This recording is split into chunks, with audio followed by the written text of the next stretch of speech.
বাঙালি হিসেবে মাছ পছন্দ হরে না এমন মানুষ কিন্তু খুব কমই আছে। তাই মইও তো হের ব্যতিক্রম না, মোরও অনেক মাছ বেশি পছন্দ। আসসালামু আলাইকুম, আপনারা সবাই কেমন আছেন? মুইও ভালো আছি। অনেক দিন হইছে রান্না বাড়ার ভিডিও তেমন একটা দেখাই হয় না, ভাবলাম আজকে একটু দেখাই। এদিকে একটা টমেটো কিন্তু আগে সুন্দর হইয়া কাটতে লইছি, এখন একটা বড় সাইজের বাইগুন হইলে বড় বড় হইলে ফালা ফালা গোল গোল হইয়া কাটতে লম।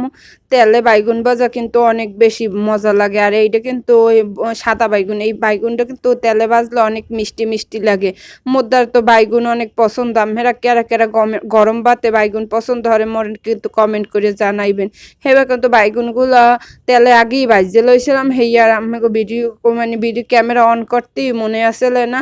পরে এখন হেই তেলের মধ্যেই কিন্তু এইগুলো মোরা কই চাবলি মাছ। আমরা যদি অন্য কোনো নামে জানিয়ে থাকেন তাহলে কিন্তু কমেন্টস করে কইবেন।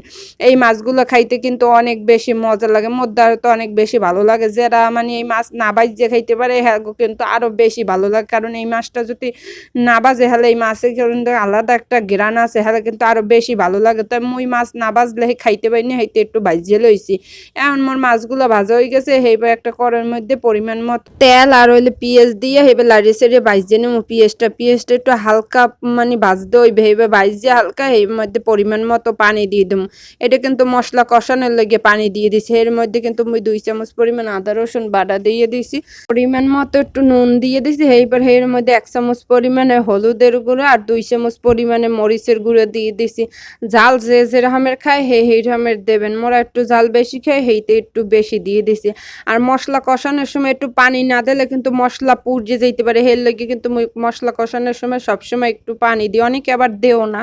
এবার যে মশলাটা ভালো করে কষানো হয়েছে এর মধ্যে কিন্তু মুই 2টা টমেটো দিয়ে দিছি। আসলে এখন কিন্তু তেমন একটা টমেটো পাওয়া যায় না, এরপর ভাগ্যগুণে পাইছি দেখে দিয়েছি। এর মধ্যে কিন্তু মশলাটা টমেটো দিয়ে ভালো করে কষাইয়ে পানি দিয়ে দিয়েছি ঝোলের লেগে। এবার পানিটা যেই ফুটতেছে এর মধ্যে কিন্তু আমি মাছগুলো দিয়ে দিতে আসি। পানিটা ফুটার পরে যদি মাছ দেওয়া হয় তাহলে কিন্তু এই মাছটা খাইতে আরো বেশি স্বাদ লাগে। তো মুই কিন্তু এখানে কেউ রান্দার ভিডিও শিখাইতে না, মুই যেরকমের রান্ধি হেয়েই আমি দেখাইতে আসি। আজকে রান্দাটা কেমন হয়েছে কমেন্ট করিয়ে কিন্তু জানাইবেন, বা আমরা এইরকম কেরা কেরা রাইন দেখান সেটাও কিন্তু মোরে কইবেন। এই চাবলি মাছটা খাইতে কিন্তু অনেক বেশি মজা, আর সাইজও কিন্তু বড় বড়। আল্লাহ এইবার দুটো ধনিয়া পাতা দিয়ে দিলাম। আর এখন কিন্তু ধনিয়া পাতার সিজন না, হেইতে কিন্তু এখন ধনিয়া পাতা অত বেশি ঘেরানো হয় না।